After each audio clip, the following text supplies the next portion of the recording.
मेरे भाई हम लोगों ने बहुत सारी चीज़ें कर ली है, ठीक है। हम लोगों ने बहुत सारी चीज़ें कर ली है और हम लोग करने वाले, देखो सारांश करा दिया था, ठीक है। और उसके पहले ये लेखक का पूरा क्या है, परिचय है। तो मैं कोई भी चीज़ बहुत डिटेल में कराता हूँ और जैसे मैं चैप्टर आपको करा देता हूँ ना, उसके बाहर एक भी नहीं पूछेगा, इतना बिलीव कर लो, ठीक है। बस इतना विश्वास रख लो कि जो चीज़ें करा देता हूँ उससे बाहर नहीं आता एग्ज़ाम में, और टॉप 10 तक लड़के दे चुका हूँ मेरे भाई। ध्यान से देखो, पहला सवाल है तुम्हारा, आंदोलन के नेतृत्व के संबंध में जयप्रकाश नारायण के क्या विचार थे और आंदोलन का नेतृत्व वो किस शर्त पर स्वीकार करते हैं।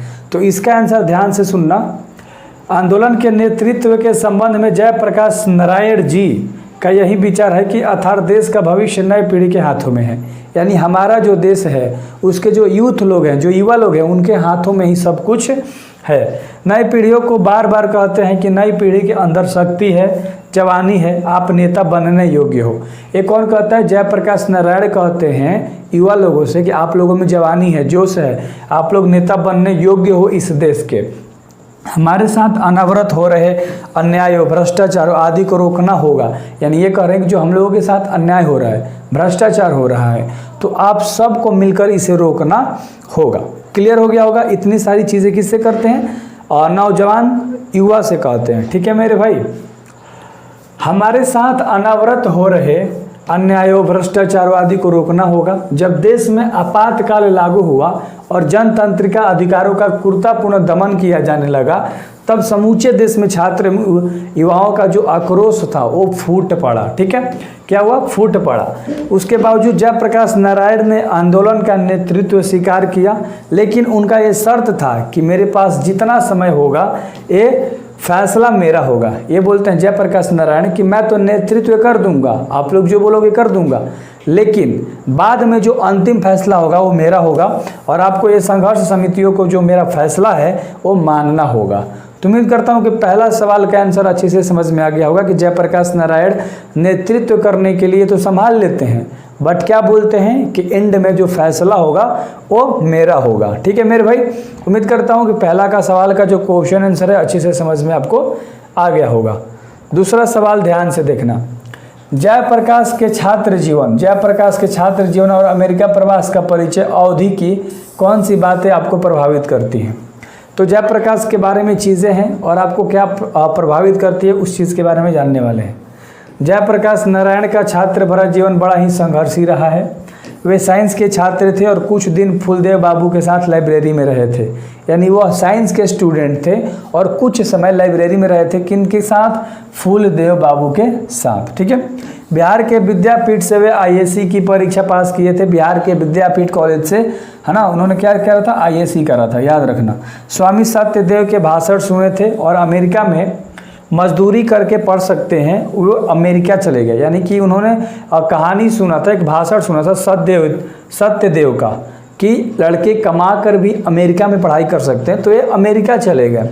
वहाँ बागानों में काम किए, कारखानों में काम किए, जहाँ जानवर मारे जाते थे उन कारखानों में भी उन्होंने काम किया। ध्यान से सुनना, ठीक है, उन कारखानों में भी इन्होंने काम किया। तो सोचो मेरे भाई, रोंगटे खड़े हो रहे हैं सुन के कि भाई ये पढ़ के, यानी कि कमा के पढ़े थे, कारखानों में काम किया, जहाँ तहाँ जानवर मारे जाते थे उन कारखानों में भी उन्होंने काम किया।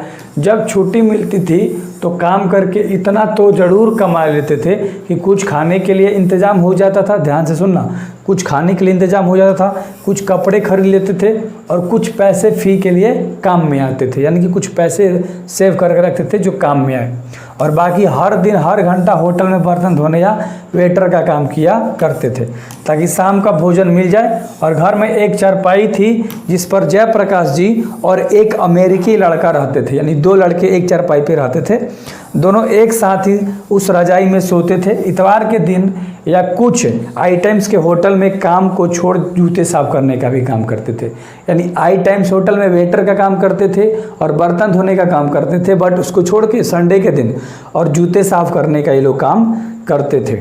और इतनी कष्ट क्यों करते थे मेरे भाई, पढ़ाई करने के लिए, ठीक है। बात तो सही है कि मेहनत रंग लाती है। स्कॉलरशिप मिलने के बाद डिपार्टमेंट का असिस्टेंट बन गए और फिर ट्यूटोरियल क्लास लेने लगे। यानी मेहनत रंग ला दिया, इन लोगों को स्कॉलरशिप मिल गया, फिर ये लोग ट्यूटोरियल क्लास लेने लगे। चलो क्लियर हो गया होगा इतना। अगले सवाल के ऊपर हम लोग बात करते हैं, जो कि तीसरा सवाल है, जयप्रकाश नारायण कम्युनिस्ट पार्टी में क्यों नहीं शामिल हुए थे। ध्यान से सुनना मेरे भाई। ये तो सत्य है कि जयप्रकाश नारायण जी अब अमेरिका में थे तो वे घोर कम्युनिस्ट बन चुके थे, अर्थात वे मार्क्सवादी थे। जब वे भारत लौटे तो भी घोर मार्क्सवादी थे, किंतु वे कांग्रेस में शामिल हुए। वे कम्युनिस्ट पार्टी में इसलिए नहीं शामिल हुए क्योंकि लेनिन द्वारा कही गई बात उनको अच्छे से याद आ रही थी। लेनिन ने एक बात कही थी, जो बात इनको अच्छे से याद आ रही थी कि लेनिन ने यह बताया था कि जो देश गुलाम है वहाँ कई कम्युनिस्ट हरगिज़ वहाँ की आज़ादी की लड़ाई से अपने को अलग नहीं रखना चाहिए। लड़ाई का नेतृत्व भले ही पूंजीपतियों के हाथ में हो, फिर भी कम्युनिस्ट पार्टी को अलग नहीं रहना चाहिए। इसलिए उन्होंने कभी भी कम्युनिस्ट पार्टी में ज्वाइन नहीं लिया था। ठीक है, चलिए, इसलिए वो कम्युनिस्ट पार्टी में शामिल नहीं हुए। ठीक है, तो एक क्वेश्चन का आंसर अच्छे से याद रखना। एक क्वेश्चन बहुत कम आता है, याद रखना।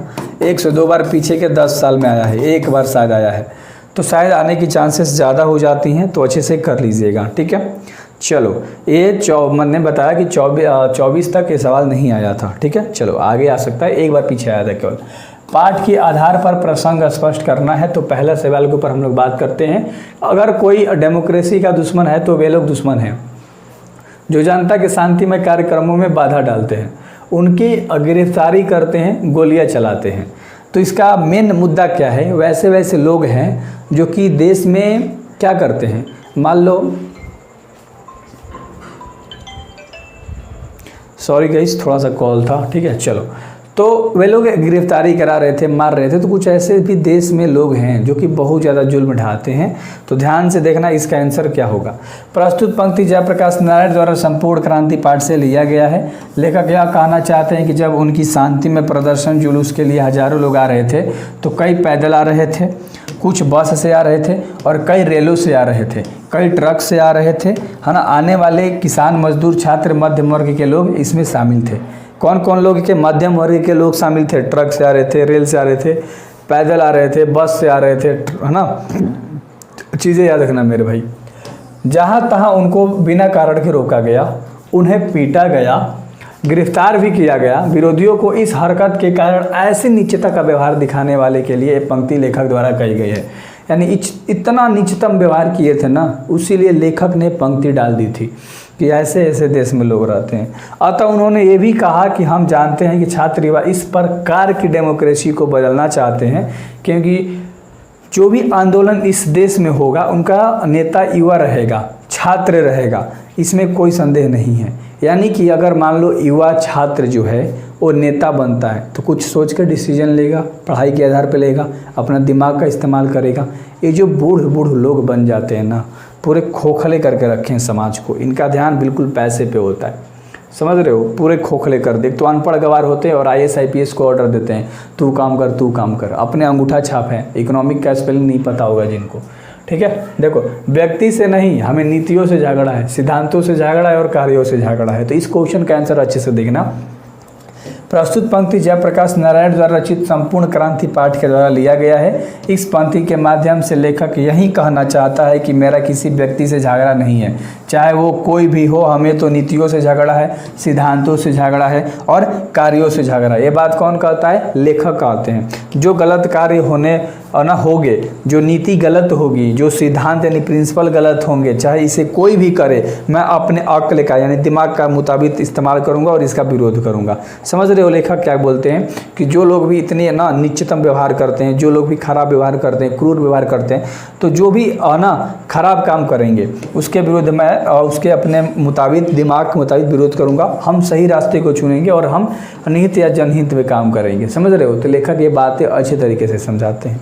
तो उम्मीद करता हूँ मेरे भाई कि इसका आंसर अच्छे से समझ में आ गया होगा। बहुत छोटी छोटी चीज़ें हैं। ठीक है, 9 टोटल क्वेश्चन है और 5वां सवाल हम लोग करने वाले हैं। बापू और नेहरू की विशेषता का उल्लेख जेपी ने अपने भाषण में किया है। जेपी ने अपने भाषण में किया है, ठीक ना। बापू और नेहरू के बारे में ध्यान से सुनना। इसका आंसर जयप्रकाश नारायण का यह कहना है कि जब वो नौजवान थे तो बापू जब कोई बात कहते थे तो ये बात अच्छी नहीं लगती थी, है ना। ये बात कौन कहता है? जयप्रकाश नारायण कहते हैं कि बापू जी अगर कोई बात कहते थे तो मुझे बुरा मतलब मान लो जो बातें मुझे पसंद नहीं आती थी मैं उनके मुंह पर बोलता था, तो वे सब सीधे बापू के सामने बोलते थे कि बापू यह बात हम नहीं मानते, ठीक है। बापू में इतनी महानता थी कि वो बुरा नहीं मानते थे, यानी बापू में इतनी महानता थी कि वो कभी बुरा नहीं मानते थे।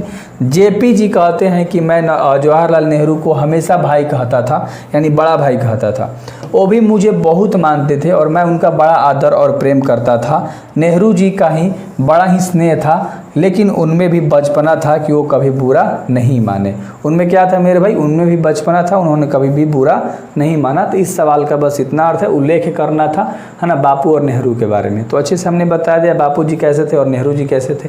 दोनों अच्छे विचार वाले इंसान थे, बुरा नहीं मानते थे, है ना, समझ रहे हो। अगले सवाल के ऊपर अगर हम लोग बात करें तो दल विहीन लोकतंत्र और साम्यवाद में कैसा संबंध है। मेरे भाई ध्यान से सुनना, आवाज़ को थोड़ा सा इग्नोर कर देना, थोड़ा सा, ठीक है। बस आपका जो ध्यान है वो पढ़ाई के ऊपर होना चाहिए। जेपी जी का कहना है कि दल विहीन लोकतंत्र तो मार्क्सवाद तथा लेनिनवाद के मूल उद्देश्यों में से है। मार्क्सवाद के अनुसार समाज जैसा साम्यवाद की ओर बढ़ता जाएगा वैसे वैसे राज्य स्टेट का जो शौर्य होता जाएगा और अंत में एक एक स्टेटलेस सोसाइटी कायम हो जाएगी।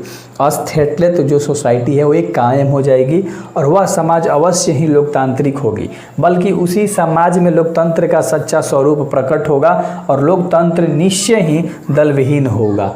तो ये सवाल का आंसर था, बहुत छोटा है ना, बहुत छोटा था। उम्मीद करता हूँ याद हो गया होगा अच्छे तरीके से। तो अगले क्वेश्चन की तरफ हम लोग बढ़ते हैं। वैसे बच्चे बोलते हैं ना कि भैया पूरा क्यों समझा रहे हो, है ना, स्क्रीनशॉट दिखा दो, इसे 7वां नंबर है, इसको ना एक बार में दिखा दो। चलो क्वेश्चन क्या है कि संघर्ष समितियों में जयप्रकाश, अरे यार 1 मिनट गाइस, क्वेश्चन है तुम्हारा, ध्यान से देखना, ठीक है। क्वेश्चन है कि संघर्ष समितियों में जयप्रकाश नारायण की क्या अपेक्षाएं थी। तो आपको बताना है और ध्यान से आंसर सुनना।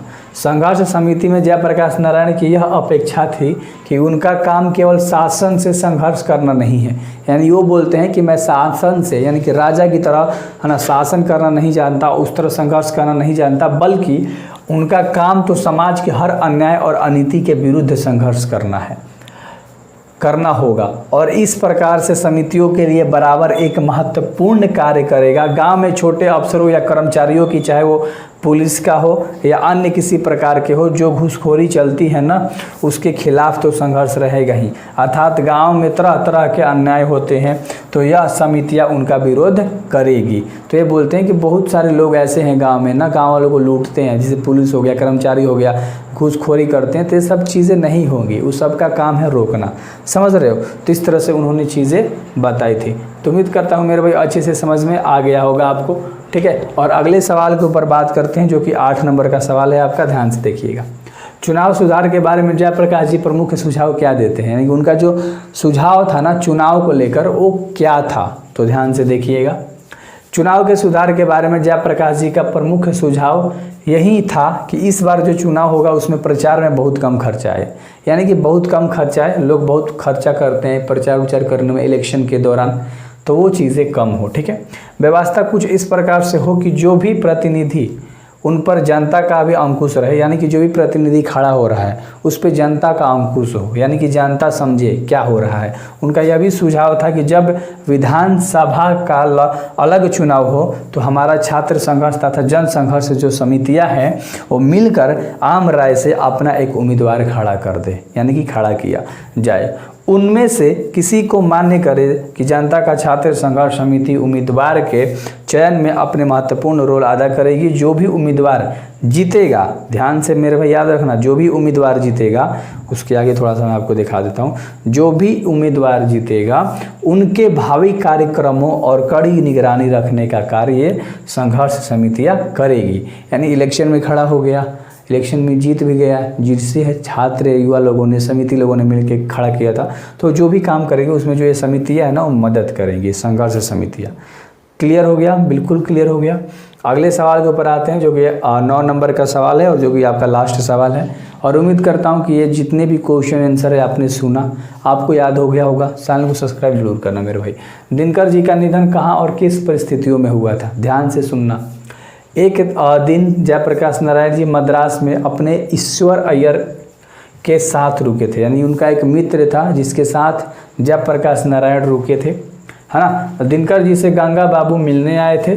वहाँ दिनकर जी बहुत ही प्रसन्न दिखे और एक दिन उनको विलिंगडन नर्सिंग होम अस्पताल में पहुंचाया गया। कहाँ पर? क्योंकि तबीयत खराब हो गया तो उनको वहाँ पर पहुंचाया गया और रामनाथ जी गोयनका के द्वारा ना उन्होंने पहुंचाया था और उनका निधन हो गया। फिर उसके मतलब वहीं पर क्या हो गया? निधन हो गया। तो चीज़ें बिल्कुल क्लियर हो गई कि कहाँ पर निधन हुआ था, ठीक है, किसने पहुंचाया था, ठीक है। तो ये चीज़ें और किसके यहाँ रुके थे। तो यहाँ से 3 सवाल। मित्र ईश्वर अय्यर के यहाँ रुके थे, इनको हॉस्पिटल किसने पहुंचाया था? रामनाथ जी गोयनका ने। और इनकी मृत्यु हो गई थी किस हॉस्पिटल में? विलिंगडन, ध्यान से याद रख लेना, विलिंगडन नर्सिंग होम में, ठीक है। तो यहाँ से 3 ऑब्जेक्टिव तुम्हारे निकल गए। और भी चीज़ें निकल सकती हैं, पूरे क्वेश्चन आंसर से ऑब्जेक्टिव निकल सकती है।